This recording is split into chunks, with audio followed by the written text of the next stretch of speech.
पर मन जिसके बस में है दुनिया उसकी मुट्ठी में है, कि जीवन के अंतिम क्षण तक वह उससे संतुष्ट नहीं होता। प्रत्येक क्षण प्रत्येक पल असंतुष्ट और आने वाले समय में कोई विराट संतोष उसे मिलेगा इस आशा में जीता रहता है। और ऐसे ही मनुष्यों को शास्त्र में उपनिषदों में अज्ञानी कहा गया, जो वर्तमान समय में इस क्षण में आनंदित नहीं है और वो भविष्य में आनंद के स्वप्न देखता है। या तो अतीत में खोया रहता है, क्या खो गया, क्या मिट गया, कौन लुट गया, किसने हमारी सम्मान में गुस्ताखी कर दी। या तो फिर भविष्य में खोया रहता है, हम होंगे कामयाब एक दिन, पर वर्तमान उसका झंड रहता है, बेकार रहता है। और ऐसे लोग धार्मिक नहीं होते। धार्मिक व्यक्ति होने का पहला पहचान है कि इस वर्तमान क्षण में आप कितने उपलब्ध हैं, आह्लादित हैं, आनंदित हैं। अगर अभी सुखी हैं, अभी आनंदित हैं, तो आने वाला समय भी, आपके जीवन काल खंड में जितने भी समय होंगे वो श्रेष्ठ ही होंगे। पर इस समय अगर आप असंतुष्ट हैं, अभाव में हैं, तकलीफों में हैं, अज्ञानता में हैं, तो आने वाले समय में आप श्रेष्ठ हो जाएंगे, यह असंभव है, ये होता नहीं है। इसलिए सनातन संस्कृति हो, सनातन धर्म हो, धर्म तो एक ही है, धर्म कभी हजार होते ही नहीं हैं।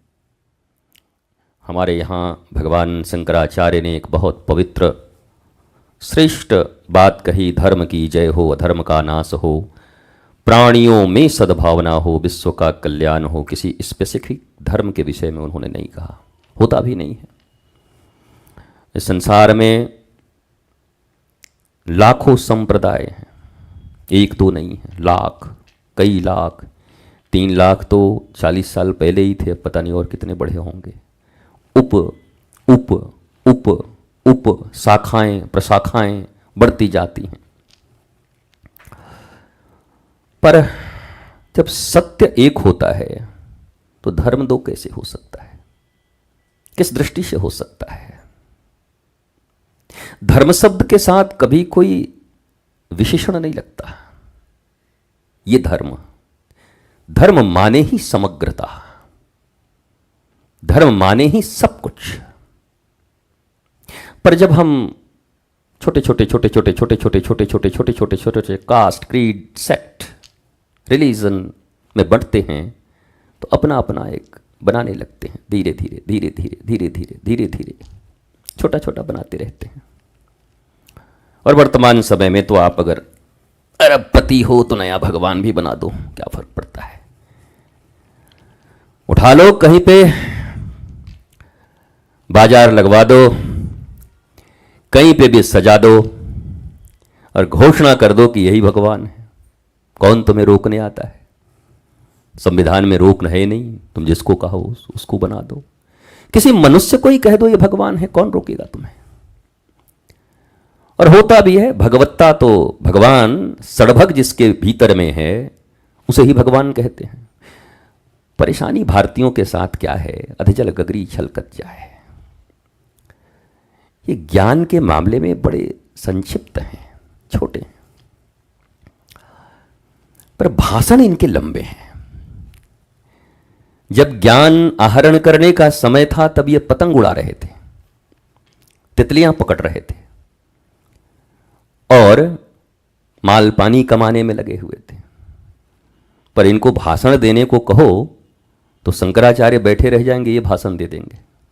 क्या है महाराज जी, क्या लेके आए हैं और क्या लेके जाएंगे? और मर रहा है 5 रुपए के कारण। अभी किसी की हत्या करने के चक्कर में है, 5 रुपए नहीं दिया, हमारी बेइज्जती कर दिया, हम महिषासुर की तरह भी इसका वध कर देंगे, इसी समय है। पर ज्ञान तो ऐसा देता है वो। तो इसीलिए बड़ा कठिनाई है कि आप पहचानोगे कैसे कि धार्मिक कौन नहीं। और मैं कहता हूं ये झंझट भी क्यों रखोगे पहचानने का? तुम हो कि नहीं? तुम सारी दुनिया को जो पहचानने निकले हो तुम हो कि नहीं। कोई 5वीं क्लास का विद्यार्थी और पीएचडी के छात्र को पहचानने चले और कहे हम इसकी कॉपी जांच करेंगे, इसने क्या लिखा है। और ये तू तो खुद 5वीं क्लास का है, ठीक से ककारा पढ़ भी अच्छे से, तो कहाँ थे वाकई कॉपी को जांच करेगो, नहीं कर पाएगा वो। स्थितियां ऐसी ही हैं। देखिए, सनातन संस्कृति, सनातन संस्कार जिस मनुष्य के भीतर में उत्पन्न हो गए है तो पर जागृत करना है। जैसे हर व्यक्ति के शरीर में कैंसर के सेल्स हैं, एक भी दुनिया में ऐसा आदमी नहीं है जिसके भीतर कैंसर के सेल ना हो।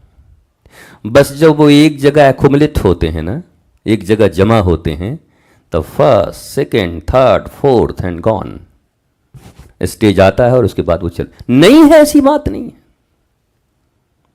जैसे कोरोना वायरस, वो तो पहले से ही है आपके भीतर में है। अब वो उचित जलवायु को पाकर के कितना फलीभूत होता है। एक बीज तुमने पत्थर पे डाला और एक बीज तुमने सुंदर भूमि पर, उपजाऊ भूमि पर डाला, दोनों में अंकुरण कहां आएगी? पत्थर पे आएगा कि भूमि में आएगी? भूमि में आएगी। तो सब कुछ हमारे भीतर है। हम जैसा वातावरण देते हैं वैसा ही प्राकट्य भीतर में होना प्रारंभ हो जाता है। इसके सबसे प्यारे उदाहरण हमारे भागवत जी में अजामिल हैं। बड़े प्यारे, बड़े ठुनुक ठुनुक एकदम इन्हीं बटुक की तरह, जो दोनों बटुक यहाँ बैठे हैं, ठुमुक ठुमुक चल प्रभु चल ही पर आई। खूब सुंदर अपने गुरु और पिता के लिए समिधा का जुगाड़ करने चले हैं, लकड़ियों को चुनने चले हैं कि अब हवन होंगे, आहुति दिए जाएंगे। पर वहां कुछ संगति ऐसी खराब मिली कि बुद्धि बिगड़ गई। अब बिगड़ गई तो लंबे समय के लिए बिगड़ गई। अब जो यज्ञ करते थे उन्हीं यज्ञ वालों को लूटने लगे। मामला कब बदल जाए क्या पता। इसलिए किसी विद्वान से पूछा गया कि आप दुनिया में किस पर भरोसा नहीं करते? बोला हम आदमियों को दी बात ही नहीं करती जी, मैं एक ही चीज पर भरोसा नहीं करता। बोला किस पर? बोला अपने मन पे ही भरोसा नहीं करता। ये कब उठा दे और कब गिरा दे कुछ खबर नहीं। कब उसी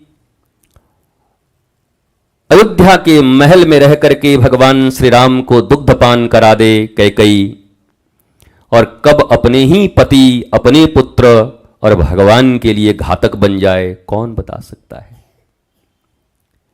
स्वयं दुग्धपान कराती हैं और स्वयं ही जिन पति को बचाने के लिए रथ की धुरी बन गई उनकी उंगली युद्ध में, और अपने वचनों से पति को मार दिया, दशरथ जी को। बोला वो टाइम गया कि मैंने तुमको बचाया था, अब तुम्हारा प्राण लूंगी मैं अब। ये मन बड़ा खतरनाक है। ये मन कब पक्ष में होगा कब विपक्ष में होगा कुछ खबर नहीं। मनोविज्ञान लिख दिया लोगों ने, मनोविज्ञान। और तो मजे की बात तो सोचो, एक सब्जेक्ट भी हम लोगों का मनोविज्ञान, बच्चे मनोविज्ञान पढ़ते भी हैं, और मनोविज्ञान में ऑनर्स करके और आत्महत्या कर लिया एक आदमी। हम की कमाल है यार, ये मन का विज्ञान पढ़ के भी आत्महत्या कर लिया। जिसने मन का विज्ञान जान लिया वो तो जीवन का सबसे सुखी आदमी होना चाहिए। मन की चंचलता को, मन की दुविधा को जिसने पकड़ लिया, नियोजित करना सीख लिया, उसके लिए तो पूरी दुनिया मुट्ठी में। भले धीरू भाई के कर लो दुनिया मुट्ठी में है कि नहीं मुझे पता नहीं, पर मन जिसके बस में है दुनिया उसकी मुट्ठी में है। वो तो एक प्रचार है वो रिलायंस वालों का, कर लो दुनिया मुट्ठी में। वो कोई दुनिया कहाँ मुट्ठी में? भारत के कुछ क्षेत्र हैं इधर उधर हैं, अभी मामला गड़बड़ हो जाए तो स्टेट भी मुट्ठी में नहीं रहेगा। ये तो मुट्ठी में आते जाते रहते हैं।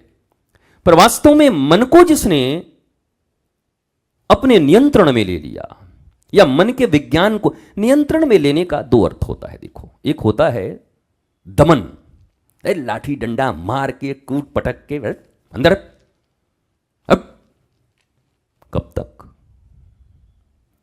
जिस दिन उसके हाथ में पिस्तौल आएगी उस दिन तुम जंजीरों में होगे और वो यहां बैठा होगा। ये तो शक्ति की बात है। शक्ति से दमन नहीं किया जा सकता। प्रारंभ कर सकते हैं, एकदम ही उपद्रव मचाता है तो थोड़ा नहीं, ये ठीक नहीं है, ये करिए, ठीक है, पर कभी मन को दमन के द्वारा नहीं हराया जा सकता। किसी वस्तु, किसी व्यक्ति के विषय में जब पदार्थ विज्ञान भी दो नहीं होता, साइंस के विषय में जानते हैं ना, पदार्थ विज्ञान दो नहीं होता, 2 + 2 = 4 सबके लिए है कि अमेरिका में 5 हो जाता होगा? नहीं, भारत में तो हो जाता है। अमिताभ और शशि कपूर बनाए थे 2 और 2 5, तो यहां तो हो भी सकता है। लेकिन सबके लिए 2 + 2 4 ही है। कहीं 5 नहीं हो रहा है, कहीं 7 नहीं हो रहा है कि नहीं जी हम तो चाइना में रहते हैं, हम 2 और 2 7 लिखेंगे। कोई क्या बिगाड़ लेगा? हिसाब गड़बड़ हो जाएगा, क्योंकि धंधा तो दुनिया वालों के साथ ही करना है। ग्लोबल मार्केटिंग है। अपना गणित कैसे चलाओगे? गणित तो कॉमन रखना होगा। साइंस भी कॉमन है, विज्ञान कॉमन है। पदार्थ विज्ञान में भी 2 रिजल्ट नहीं आते, एक ही रिजल्ट आना होगा। तो चैतन्य का जो विज्ञान है वो 2 कैसे हो सकता है? धर्म 2 कैसे हो सकता है? क्यों नहीं ये जो सो कॉल्ड लिटरेट एजुकेटेड लोग हैं, जो बड़े बड़े लोग हैं, वो क्यों नहीं इस बात को समझते हैं?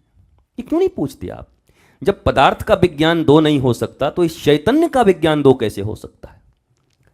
हाँ, वे अलग अलग हो सकते हैं, दिल्ली जाने के रास्ते अलग अलग हो सकते हैं, और साधन भी अलग अलग हो सकते हैं। अपनी गाड़ी से जाएंगे, पैदल जाएंगे, साइकिल से जाएंगे, मोटरसाइकिल से जाएंगे, टैक्सी से जाएंगे, गधे पे चढ़ के जाएंगे, कोई क्या बिगाड़ लेगा हमारा?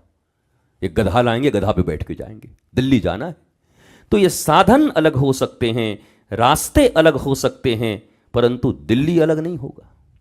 ऐसा नहीं कि इधर आगरा की तरफ बढ़ के कोई कह दे हम दिल्ली इसी को मान लिए, हम दिल्ली पहुंच गए। मान लो, मानने में क्या दिक्कत है? तुम्हारे मानने से तो कुछ होने वाला है नहीं। बोला हमने मान लिया आगरा को ही दिल्ली, अब कल से यहीं संसद चलेगी।